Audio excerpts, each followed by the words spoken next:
ঝিলাম পাকশালাতে আপনাদের সবাইকে স্বাগত। বন্ধুরা, মিষ্টি দই খেতে আমরা সকলেই খুব পছন্দ করি, বিশেষ করে বাচ্চাদের খুবই পছন্দের। আর তার সঙ্গে যদি আম অ্যাড করা হয় তাহলে তো কোনো কথাই হবে না। তাই আজকে আমি আপনাদের সঙ্গে আম দইয়ের রেসিপি শেয়ার করব। আম দই বানানোর জন্য 750 ml গরুর দুধ নিয়েছি। আপনারা যদি গরুর দুধ না পান তাহলে পাউডার মিল্কও ব্যবহার করতে পারেন। এখন বেশ কিছুটা সময় ধরে দুধ জাল করে নিতে হবে। গ্যাসের ফ্লেমটাকে মিডিয়ামে রেখে ভালো করে জাল দিয়ে নিতে হবে। দুধটা ঘন হতে হতে আম দুটো কেটে নেব। দুটো মিডিয়াম সাইজের আম নিয়েছি, কেটে নেব।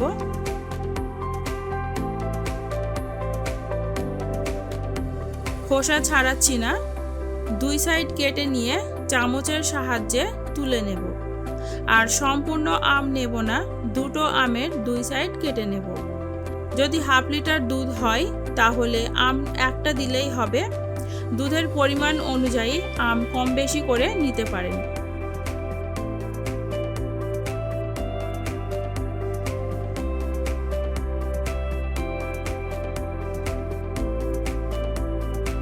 হয়ে গেছে, এবার পেস্ট বানিয়ে নেব।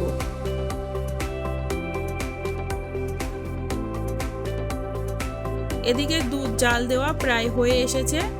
এখন 3 চামচ চিনি ব্যবহার করছি।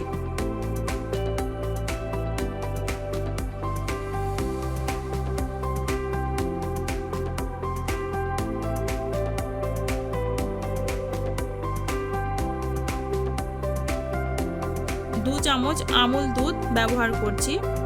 আর একটু জাল করে নামিয়ে রাখবো।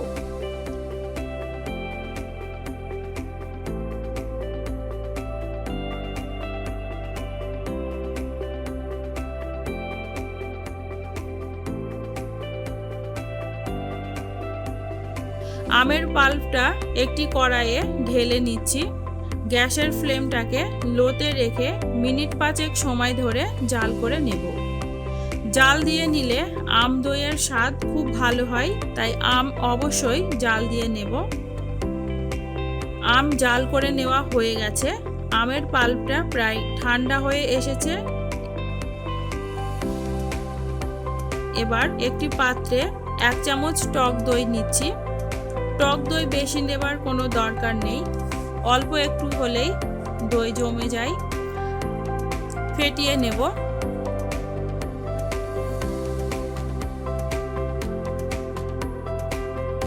দইয়ের মধ্যে কিছুটা দুধ ঢেলে নিচ্ছি, ভালো করে মিশিয়ে নেব। এবার আমের পাল্পটি দিয়ে দিচ্ছি। দুধ হালকা গরম থাকতে থাকতে দইয়ের সঙ্গে মেশাতে হবে। বেশি গরম অবস্থায় দই দেওয়া যাবে না, আঙুল দিয়ে অবশ্যই চেক করে নেবেন।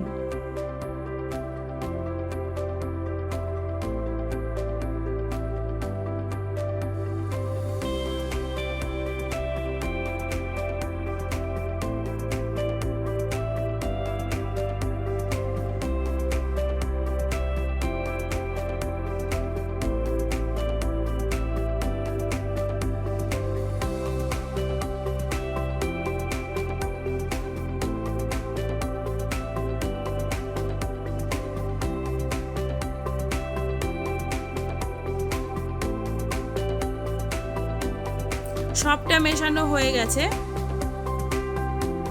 একটি মাটির পাত্র নিয়েছি। পাত্রটি আগে থেকেই পরিষ্কার করে মুছে নিয়েছি।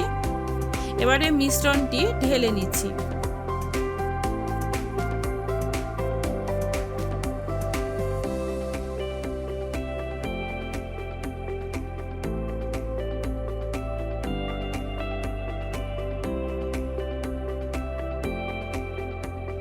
সবটা ধরলো না, তাই একটি স্টিলের গ্লাসে বাকিটা নিয়ে নিচ্ছি। এবার ঢাকা দিয়ে দিচ্ছি। 5 থেকে 6 ঘন্টা রেখে দেব। 6 ঘন্টা পর ফিরে আসলাম।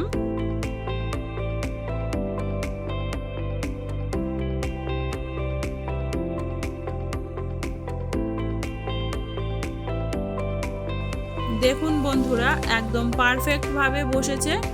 স্টিলের গ্লাসটিতেও খুব ভালোভাবে জমে গেছে। একটি চামচ দিয়ে তুলে দেখিয়ে দিচ্ছি। আমার আম দই একদম রেডি। কত সহজভাবে সুস্বাদু আম দই বাড়িতেই তৈরি হয়ে গেল। বন্ধুরা, আমার আজকের আম দইয়ের রেসিপি কেমন হয়েছে অবশ্যই জানাবেন, আর ভালো লাগলে অবশ্যই একবার বাড়িতে ট্রাই করবেন। আজকের মতো এই পর্যন্তই। আবারও ফিরে আসবো অন্য কোনো রেসিপি নিয়ে। আপনারা সকলেই খুব ভালো থাকবেন।